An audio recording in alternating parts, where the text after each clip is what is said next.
Bloop. Yes. Everyone, welcome to this episode of Sexistential Crisis. Today, we are talking about when and if and why you would want to get into ethical non-monogamy.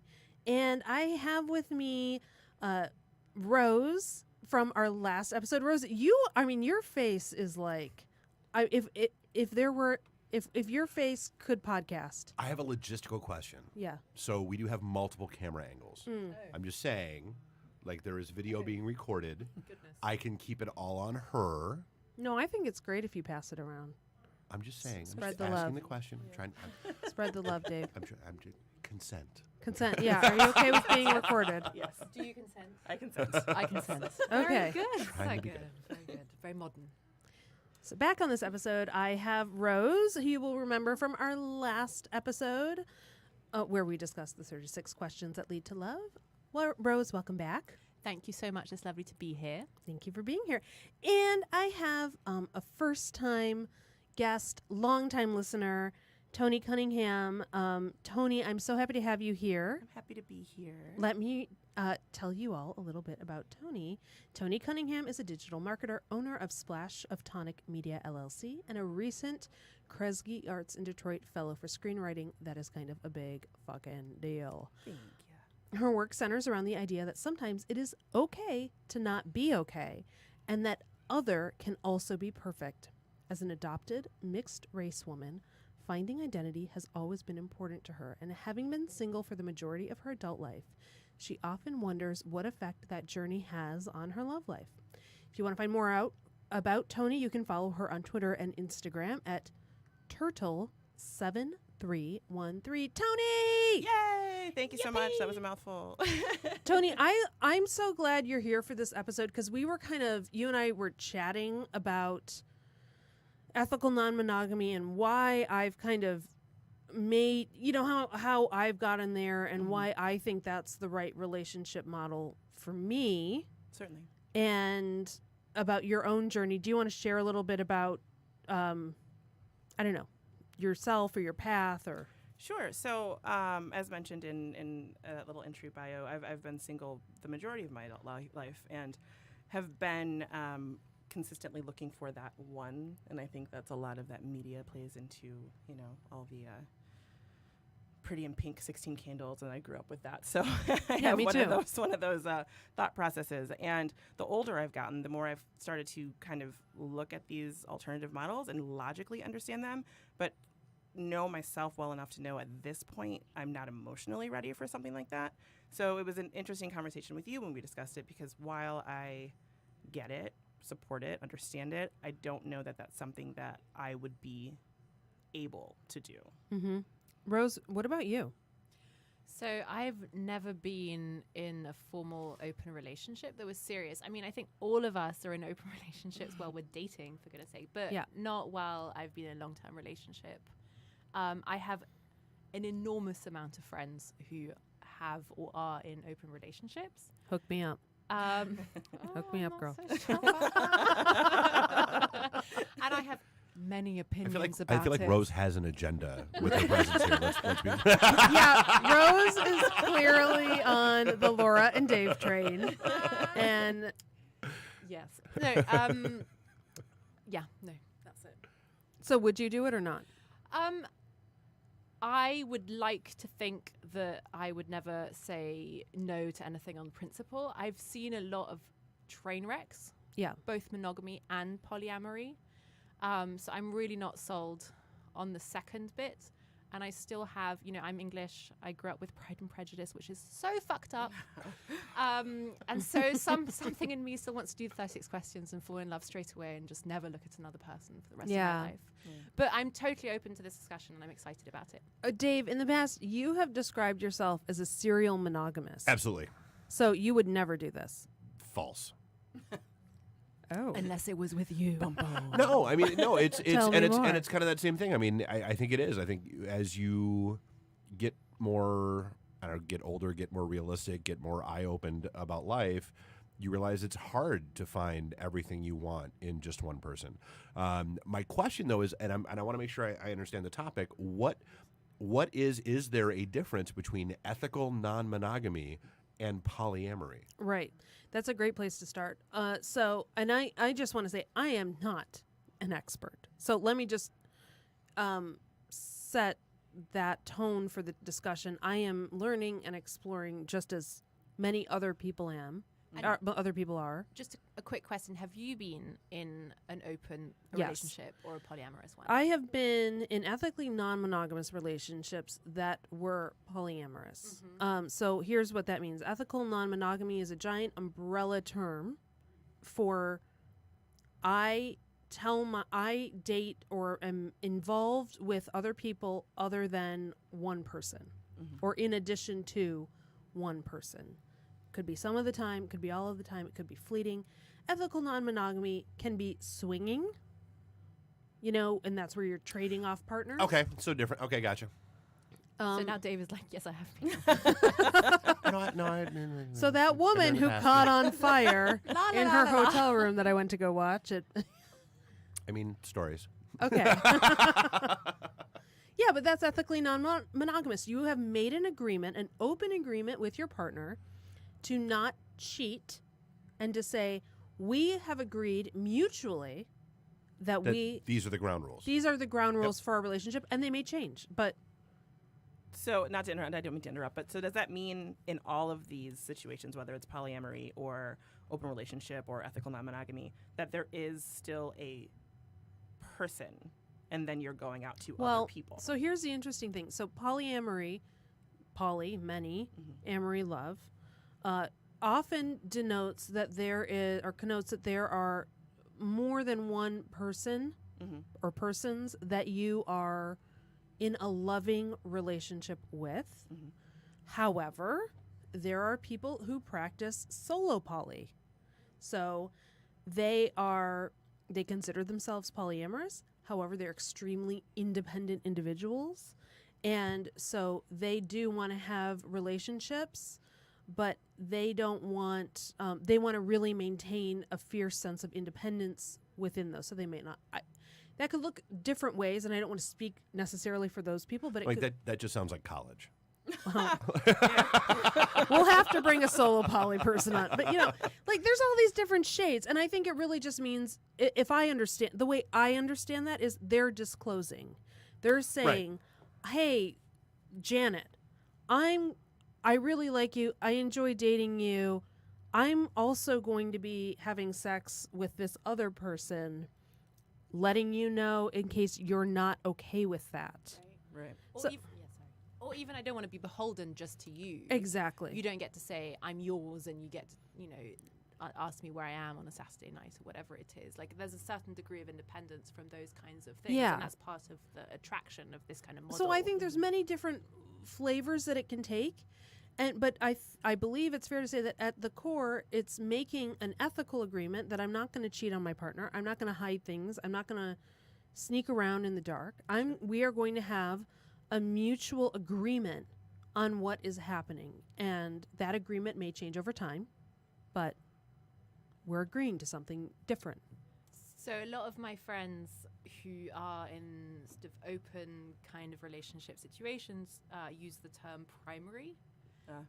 So they have a primary partner, and then they might even have a secondary partner, but mostly then, their primary is their primary, and then they might actually switch primaries throughout, and their former primary might become someone they keep on having intimate relationships with, or, just general relations with.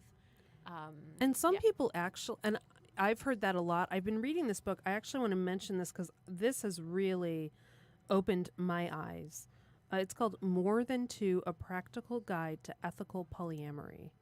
And I would recommend for anyone who is curious about polyamory specifically, that you give this book a shot, More Than Two.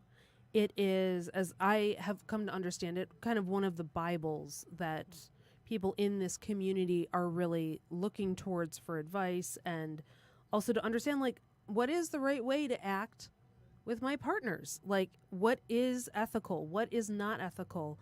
Tony? I was kind of thinking about this, obviously, before coming here today, and there were two things that stood out to me that I thought were kind of funny. I had done a bit of a Google search and saw Dan Savage called something monogamish, which was one of those kind of like primary relationships, and then going to these other people that a situationship. A situationship, exactly. Yes.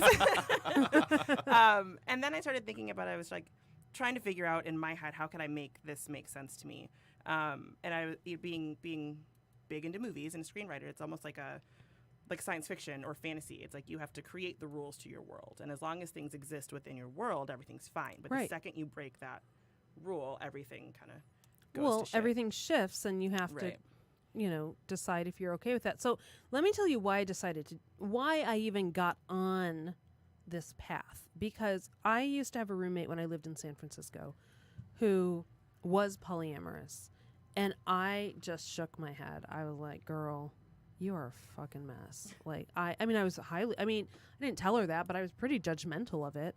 And I didn't think it could work. I thought it would end up in people blowing up in jealousy and rage and anger and like really destroying people's feelings. But oddly, and I did witness people who did absolutely have hurt feelings. But it just also seemed in other ways to kind of really works, which is to say it's not always perfect. People will be confronted with strong emotions. The more people you put into an equation, the more likely it is that somebody's going to be butthurt. Yeah, absolutely. That's life. Absolutely. So I had always practiced monogamy. I'd been married. I'd been in a long-term relationship after that, and always practiced monogamy. And there were two things that always ended up happening in both of those relationships. One, we stopped having sex, and it felt like I was living with a roommate. And two, there was like an ocean of stuff and emotions and feelings and thoughts that we could, for whatever reason, no longer talk about with each other. It's like we both knew that there was this great divide between us, but the things you wanted, the things you desired, it's like you couldn't tell them. I think a lot of people in long-term relationships, I don't know, have you guys ever felt that? Oh, God, yeah. Yeah. Okay. And as I said, being single throughout the most of my adult life, there's not situations that I've really had to kind of deal with that before. And this is something I think I brought up to you a couple of times, but when it's, for me specifically, the older I get, the more this kind of situation starts to make sense, even though emotionally I don't know that I'm prepared for it. But when you're I'm heavy into Bumble and into Tinder and into OkCupid right now, and I'm seeing this term everywhere when I'm swiping, and I'm like, okay, there seems to be a lot of people that are out there that are doing this. And then I'm reading these books like Datanomics and all these other things that talk about how the lack of available, like high quality, for lack of a better term, men out there for educated women has gotten smaller and smaller and smaller. And you also put on top of that I self-identify as black, and black women are always at the bottom of the food chain in dating apps as far as who people find attractive. So my pool has gotten smaller and smaller and smaller and it's smaller. Interesting because that's actually research backed. That is research backed, yes. Yeah. And Laura, I've been trying to date hours on hours at the end of every day and get very few bites or responses. But it's one of those things where it's like, okay, well, maybe this isn't going to happen. So maybe I have to broaden my sense of what it means to date right now for me. But at the same point in time, struggle with my emotional capacity for something like an open relationship. So I'm kind of in this, well, I don't think it has to be one or the other. I mean, I think you've got to find, first of all, I don't think one is better than the other. I don't think one is more evolved than the other. Sure. I think some people feel like this just works better for me. And Rose, do you have any thoughts on that before I keep plowing forward here? Many thoughts. Of course. One of the things that comes to mind that's not specifically bouncing off of Tony, but just generally about the pros of engaging in some form of open relationship.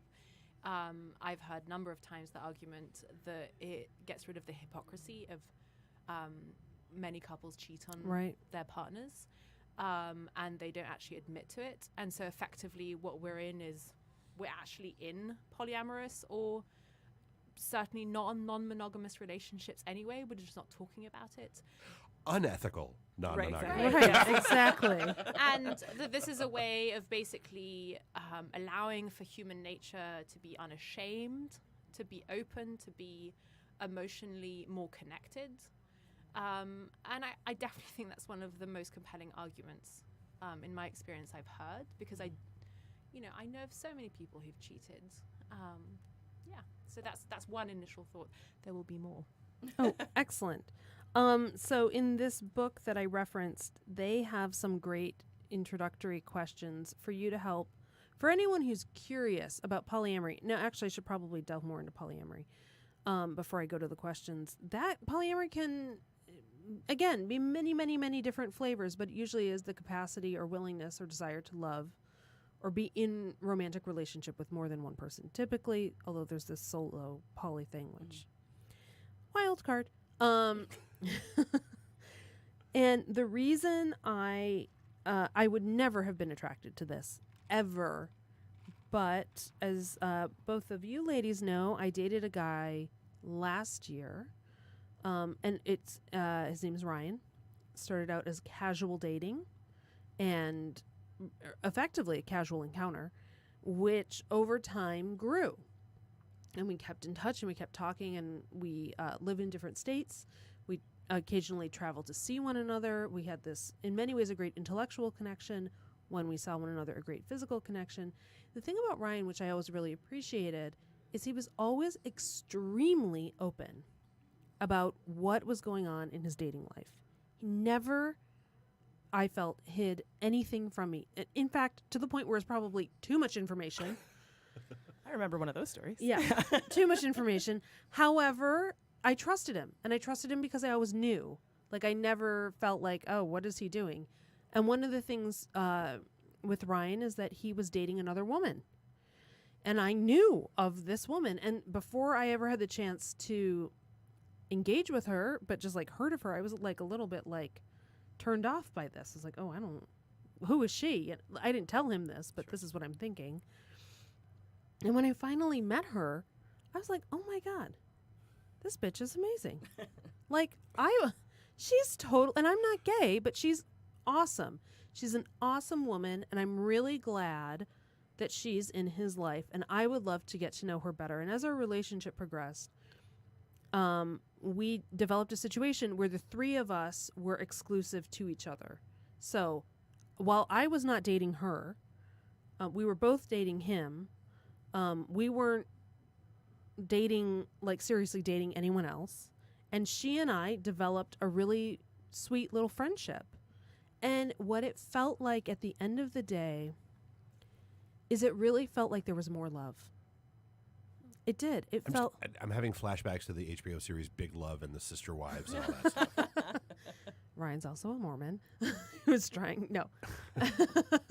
No, it felt really supportive and sweet. And maybe it is like that. It felt very sweet and supportive. I've just had an epiphany. Yes. That I actually think My I God. have been in an open I had an relationship. epiphany once. It turned out that was just a stripper name. I have been in an open relationship. What? But Oh, wait, I forgot. It just dawned on me.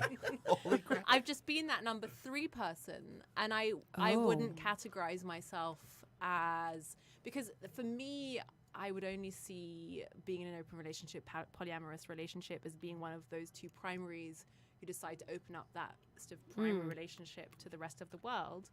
But I have been the side chick. Mm-hmm. But So if that's the case, then I have as well. Yeah. Oh, well, wow. Oh, yeah. Or the unicorn. Right.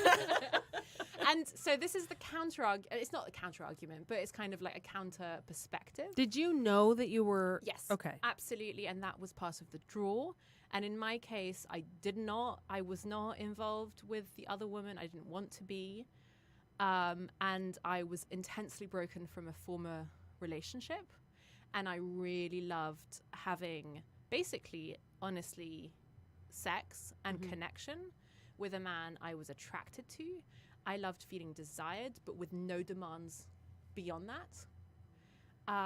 And it was incredibly freeing. Yeah. I've been in a lot of very jealous, monogamous relationships where my friendships have been tracked or my movements have been tracked. And in this kind of situation where I am the extra person, I just felt like very valued, desired, and actually loved. It was a bit fucked up. I did actually feel like it was fucked up. I didn't feel fully ethical about it. Why is that? Were you guys not honest? So I was yes, we were, but I felt like I was taking up too much space in a relationship that I think the two people who were in that relationship were not, certainly I think the woman was not being honest about the fact she wanted to be exclusive. And I don't want to say that all women want to be exclusive with their romantic partners, but I think she was trying to kind of play it cool to be with this cool guy. And I think he was probably having his cake and eating it too. And I was a part of that. And honestly, I don't love that period of my life as much as I understand, and I forgive all of us for being in it for different reasons. Well, and that's a very real issue. I mean, like, so I've got friends that that play in that world and live that life. And one of the things I've noticed is almost I won't say entirely, but almost always a constant theme is their partner or one of their partners will get into that sort of lifestyle almost under false pretenses. Totally. Really? Like they say they're cool with it. They say that that's what they want. They say that that's cool and that everything's good, all the while laying the groundwork for a hissy fit somewhere down the road where why aren't you just choosing me? Absolutely. Okay, well, that's a dysfunction. I mean, that's not, But I've seen that even happen quite often as well. So while it may be a dysfunction, I think it is But happening it's a often. real thing. Yeah. And it, right. and it happens frequently. And it comes, but that comes from an insecurity on the part of one person that they're afraid to lose them, right? So they're Sure. like, okay, let me make this very uncomfortable compromise I don't really want to make. Right. So In that I order to don't save the relationship. in order to save the relationship, when probably what would be wiser to do is say, let me let go. It is time to let go. Right. But people don't want to let go. Right. I don't know exactly whether I'm going to be able to express this, but I feel like a lot of the people I've encountered, whether intimately or in a friendship basis, who have been in open relationships, they have these kind of high ethics in terms of, oh, the whole point is about us, is we don't experience jealousy, and we're all about communication. No. And jealousy is kind of on the out, and it's all about being emotionally vulnerable and open and all of that. And I've actually found that in practice to be quite hypocritical. And honestly, there's always kind of often dynamics where, at least on one part, there are some unsaids. And I think that's where it gets dangerous. The other part where I found that it gets dangerous, and this is not a hidden agenda, but this is through years of experience of being very, very close actually to a few couples in these open relationships, is that it starts, as Dave was mentioning earlier, you start involving more people, and there's just higher chance of it blowing up. Everyone has an agenda. Right. Everyone. So you two people in an open relationship might be very free and might be exactly on the same page. But then they start involving broader members of the community. And it shifts. Mm-hmm. Yeah. Maybe one broader member of the community who's not a primary falls in love. Maybe another one wants to, take and suddenly Or wants becomes, to be that primary. Right. It just suddenly becomes incredibly complicated, so that it might be satisfactory for those two primaries. But then if we're actually thinking beyond the individual to the broader community, I think it can be quite difficult. There's a reason why I'm not very pro-patriarchy as a feminist, but there's a reason why we think of a kind of a nuclear family with two people and then their offspring. It's because it's contained, and that's what It we've is been used to. contained. Yes, exactly. And it seems more stable, but I also think that monogamy is still prone to how many unsaid feelings, how many unresolved issues that people feel really forced to stay and together. People change. Yeah, absolutely. I mean, that's a huge thing. Yeah, people change, and you should, I do wonder if I had the mindset with not my ex-husband, because fuck him, but my but my ex-boyfriend. I do wonder if I had been more open to the thought of us opening the relationship, if we would have stayed together, because he's actually a really great guy. Mm-hmm. He's not You can't play the second guessing game. Yeah, You yeah. can't. I mean, you don't. Yeah, You right. can't. Exactly. I mean, that's not where your head was at that point in time. No, it so wasn't. therefore, your decision was right. Period. Yeah. No. Thank you, Dave. All right. Well, solved. End of discussion. And I am glad I've moved on. And But it does go to the question that we were asking a bit in the last episode, I think, of what is love and what leads to love and what we're prepared, I think, especially as we get older, to consider love. So maybe in our 20s, we think of love as kind of wanting to rip the other person's clothes off. But I in our still think 30s, that I'm 38. No, absolutely. But, maybe we also start thinking about it more as companionship and overlapping ideals and goals and planning and things like that. And then that's when the argument again for an open relationship comes into play, where it's like, well, not one person can complete everything that you want. Right. And well, let me give you a great example. So I want to harken back to something we talked about on the last episode. Harken back. Yes. Harken back. Sorry, I'm suppressing my need. I heard what is love, and I'm just trying so hard not to scream, "Baby, don't hurt me." So on the last episode, I talked about the 36 questions that lead to love. And I said, after I did the 36 questions with Bert, beautiful lovemaking, Rose just vomited. After I did the 36 questions with Ernie, who I did not know as well at all, it was actually a complete stranger, carnal fucking broke the bed. Twice. I actually just ordered a new bed. And it was totally different. Now, to pull back for a second, I really enjoy very sweet, thoughtful sex. That's really fun and enjoyable, and I like that connection. Do I like variety? Yes. Do I like a guy who will do right? And do I like a guy who will do something to me that the other guy won't because he's like, oh, that's being mean, or that's too kinky for me, or no, what? And again, you didn't go. This reminds me, talking of research that I always bring into the equation. There was You and your research. Research Rose. I'm a journalist. This is what we Research do. Rose. Believe it or not, some of us do research. There Wait, was more than just like Facebook memes? Rose is actually like That's where like all the good facts come from, I thought. Rose is the most legitimate person who's ever been and will probably ever be on the show. She I'm a all bit the information. Yes.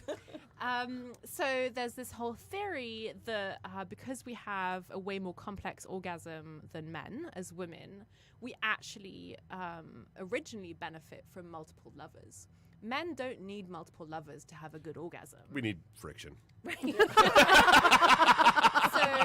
there's a whole kind of way of thinking of the way in which the whole Virgin Mary Magdalene complex was created, so that we can either be Greatest lie ever told. Just right. So it kind of makes us, if we have sex with sluts, and the only way to be a good full human being is to be a virgin mother, that was constructed in order to stop us from exploring sexually.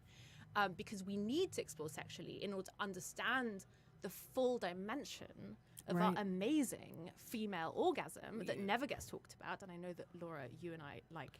I mean, I'm gonna tell you what happens at our house almost every night. Dave's gonna talk deeper and slowly. Here's how this situation goes. Rose is sitting by the fire, and I'll walk down. And I'll say, how are you, Rose? How was your day? And she'll be like, let's talk about the War of 1812. I'm like, what? No, I always engage with Laura where she's at, but somehow I always find a way to be like, this reminds me of a book I read about the war on drugs in 1982. I've got it over there. Yeah, and she pulls reference books as we're talking. Rose actually pulled the original copy of Our Bodies Ourselves, which she somehow has. Good Lord. I'm fun too.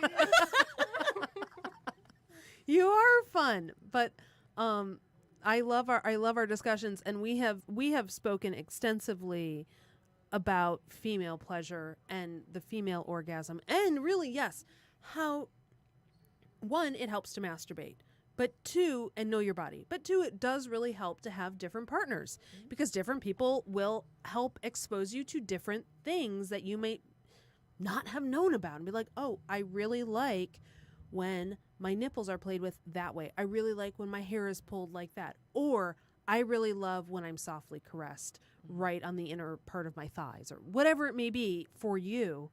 And then you learn more. And not every partner does that. I might need a moment. Sorry. I think what we're saying essentially is that we as women should just be able to go and do as we please, while these men need to just stay with the one person that they've decided to be with for the rest of their lives. It's exactly the opposite of what culture tells us, Right, which is yeah. that men need to explore and women need to be monogamous. Actually, the whole point is we've been constricted by this because really our inner selves want to explore and want to discover what's in us and all these different forms of desires. Well, no, I mean, there have been many cultures over the years where, like, when the tribal yada yada, when a woman like hits her fertile period, she had sex with every available dude, because that was the whole okay. Now you don't know who the dad is, so all those guys have a vested interest in making sure Absolutely. that kid grows up solid. Sure. Wonderful. Yeah. That's actually genius. Maybe you should just end it there. And we're done. Yeah, you know who drops mics? People who don't buy mics. That's who drops mics.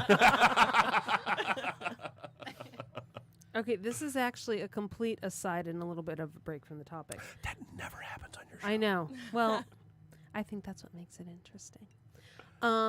We have had this sort of like ongoing off and on discussion about the guy who ghosted me 4 months ago, or not 4 months ago, who ghosted me after 4 months of dating. And that every time we record, he is also at the place we are recording, Right. hosting trivia. Uh-huh. And so I feel obligated. Like, did you ever have sex with this guy? oh yeah, And so, okay. And like, Yeah. and he's still ghosted. Dave, I know. She's like, you're not understanding what's happening. Like, I don't. No, I don't. I don't understand. Dave, I know. Okay, I also can't believe it. Like, just based on anecdotal evidence, I'm assuming you're a decent lay. I think I am. I heard it. Rose actually can corroborate. I'm a very enthusiastic. I'm just saying. Lover. I don't get it.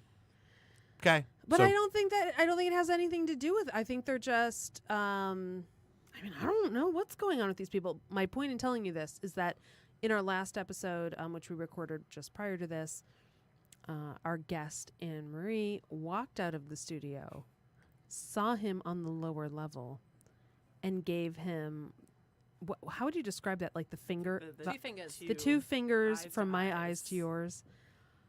It was a moment of genius. It really was. It was pretty great. Beautiful.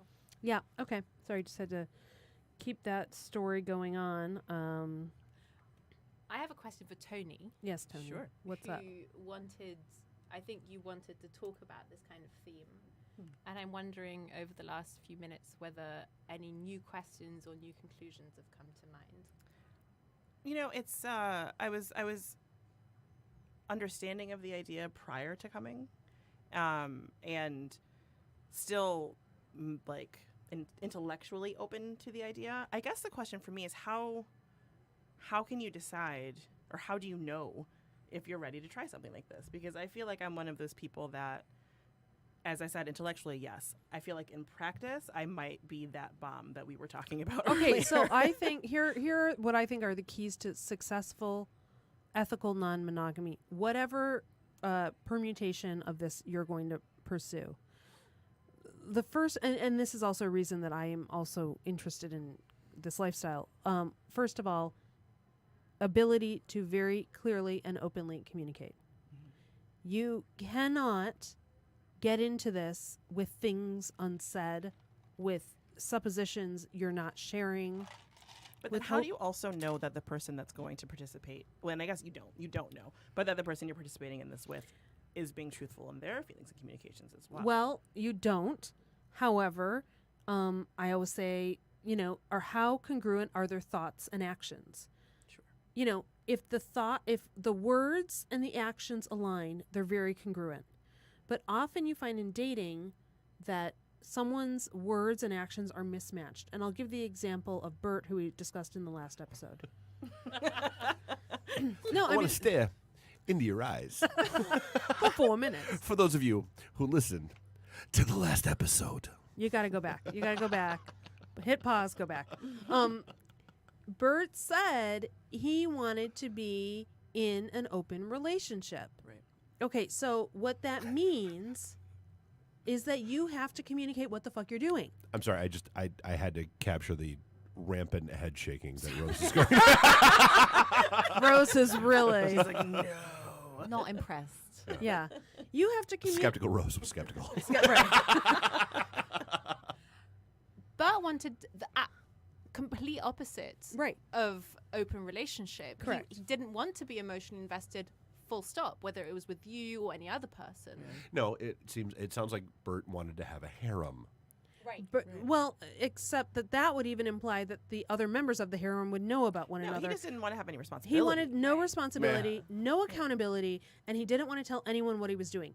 That is called casual sex. Right. That's not called a relationship. This was a great movie, by the way. Just watched it not too long ago. Jack Ritter, Victoria Principal. Just That was like phenomenal. 87 or something. It was like amazing. That was a long time ago. You know, I don't even know what you're talking about. Okay. You've never seen that movie? What's it called? Casual Sex. Oh. It's got Leah Thompson from Back to the Future. We're like casual sex. No, I've not. No. Never heard. Dave, come on. Dave, on our, I don't know, episode 9, date 9/date 9 of ours. Light petting session 9. Right. We discussed how I don't care about people's pop culture things because I don't watch TV. If you thought Rose was shaking her head a lot, you should have seen me in my car listening to that episode being like, I don't understand. It's like, that's like half of what I need to know about That was people. a dating red flags episode, right, where I was saying how I don't care what people watch. I don't care what music they listen to.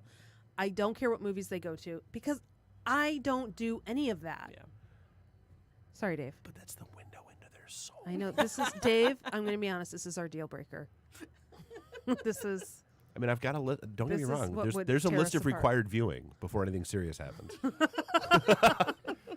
Every John Hughes movie, Ever. at least the original 3 Star Wars movies. I haven't even seen them. All right. See. Moving. I know, Dave. I knew that face was coming. I can't even. I know you can't. That's why I don't tell you because I know Never really... saw Star Wars. No. But look at her boobs. Look at her boobs. Oh, they're amazing. That's no moon. No, I don't know. No. I would for the right person, but no, I am not.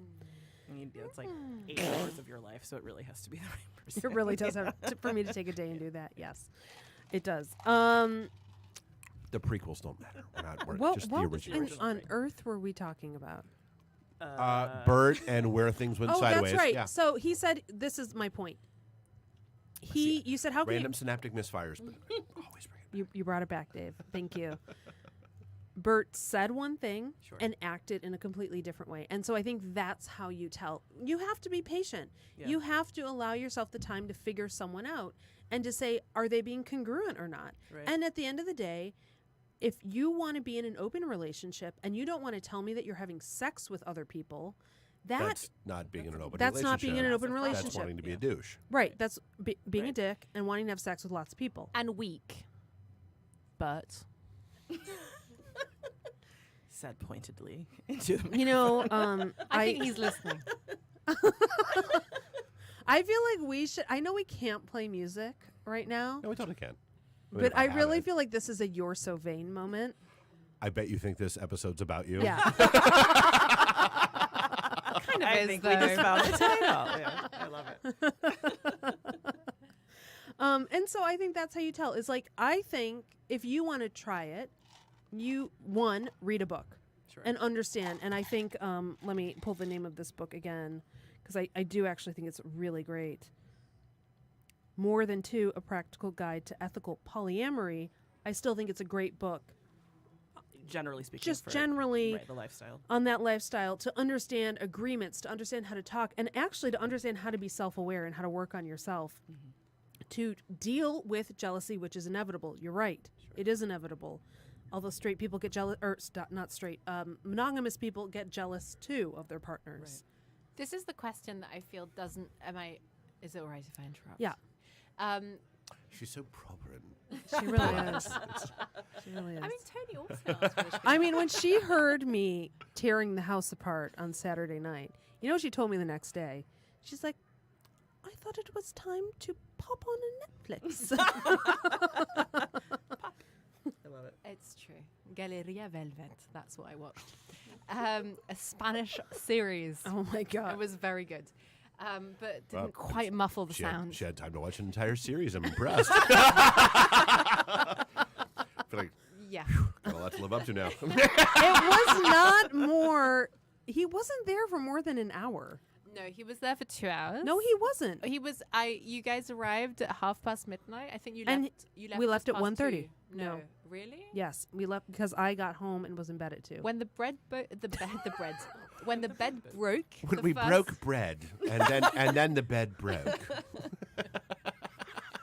I'm just here for my accent. I feel like that's my new pre-show ritual. It's not the red leather, yellow leather thing. Now it's when we broke bread and the bed broke. That's my new pre-show ritual. Yes, that's very that's tough. Yes, when the bed broke. The first time. Yes, what time was it? I can't remember exactly, but I just thought, okay, we can all go to sleep now.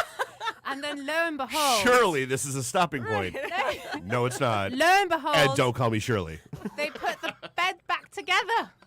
And 5 minutes later, we were back to it. I'm not going to lie. I've been there, done that. A girl named Stacy, when I was living in D.C., we annihilated her bed. Well, so troopers that we were, she was also an avid reader. So she had books. And so we used books to rebuild and support things in order to carry on. I mean, at that point, I personally would have gone to the floor. But I like That's the a fact great that you idea.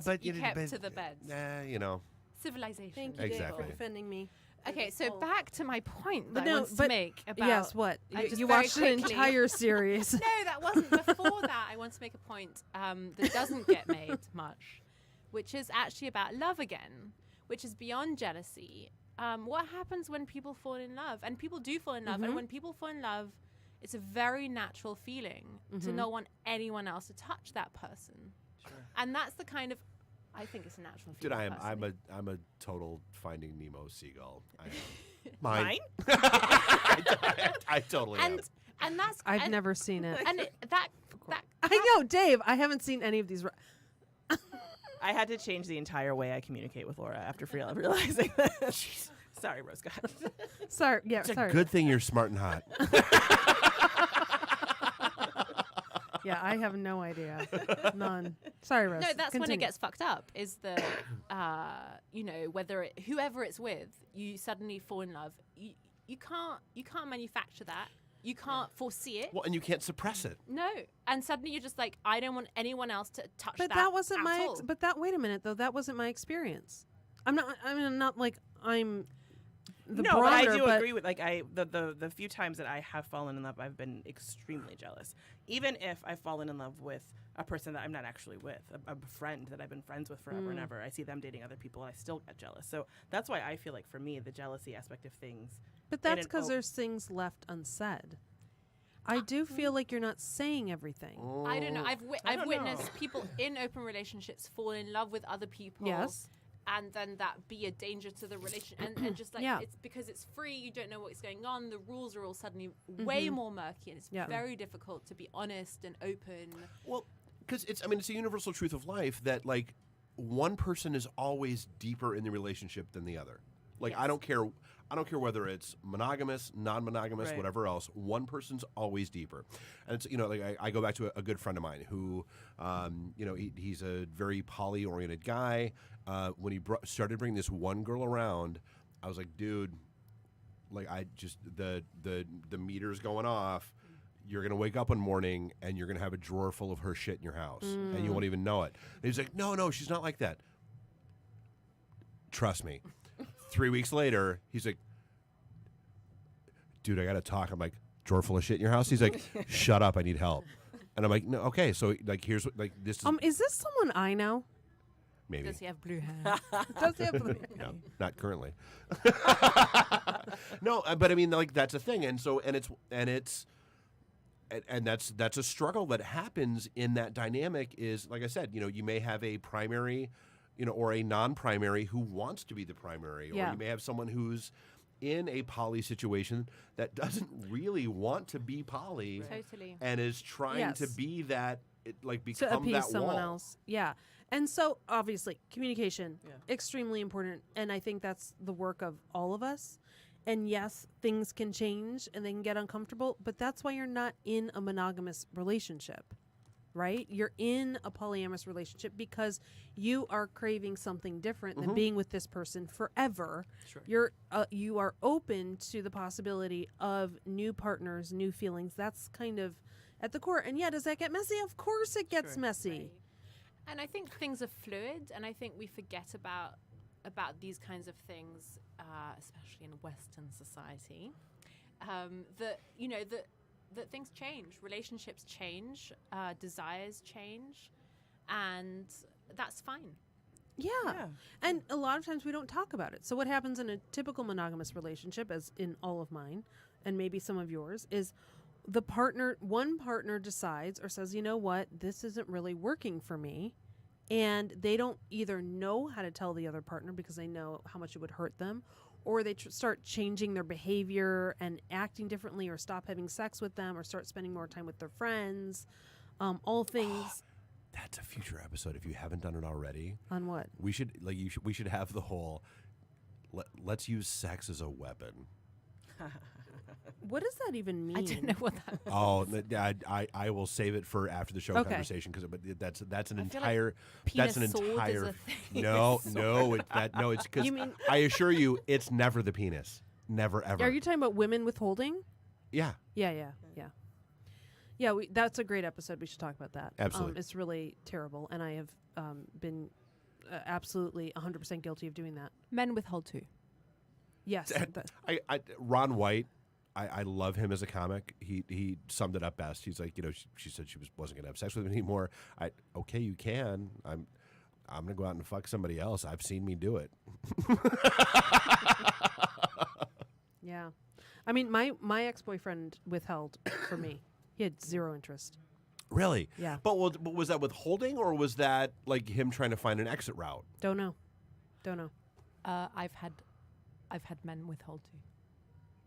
It's very, very. Dude, It's way more common than we all talk about. And it is extremely bruising.